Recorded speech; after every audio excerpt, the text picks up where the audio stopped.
Hello everyone, mga katungkod, magandang araw sa inyong lahat, okay? So lagi kong sinasabi sa inyo, okay?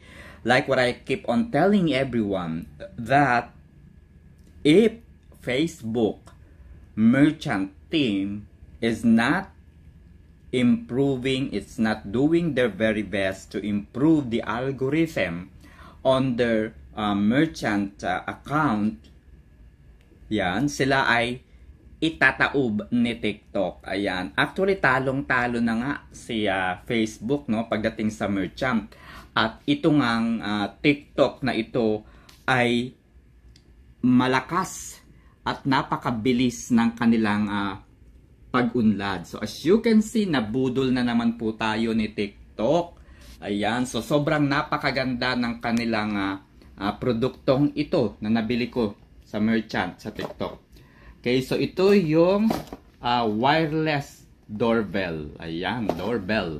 Doorbell or doorbell. Okay, ito yung kanyang itsura. Okay, so meron ditong volume, yung plus, at yung minus kung gusto nyong mahina o malakas. Yung music icon dyan, ayan, kung gusto mong palitan yung sound, ay maaari mong pindutin yan para makapamili ka kung anong tunog yung maririnig ng tao kapag pinindot ninyo yung buzzer o yung doorbell. Doorbell, ayan. Ito nga po yun. Kapag kinilik mo yan, so syempre hindi pa yan gumagana kasi hindi nakasaksak. No? Isasaksak muna natin syempre. Okay, there you go. Ayan, so nakasaksak na nga mga kaibigan, no? Siyempre, isa-settings natin. Pipindot natin yung plus.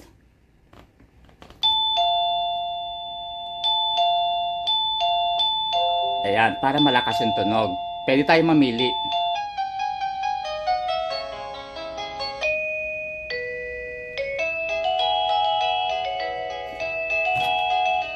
Okay, tapusin natin yung tunog niya.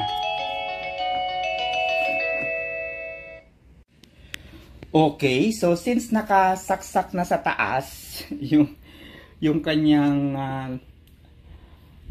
doorbell, pipindutin na natin. Try natin.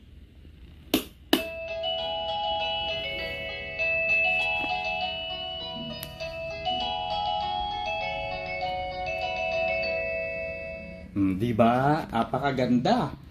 So ang gagawin, ayan, so diba? Para hindi, payo ko lang sa inyo mga katungkod, no? Para hindi mabasa yung doorbell ninyo, ipasok nyo na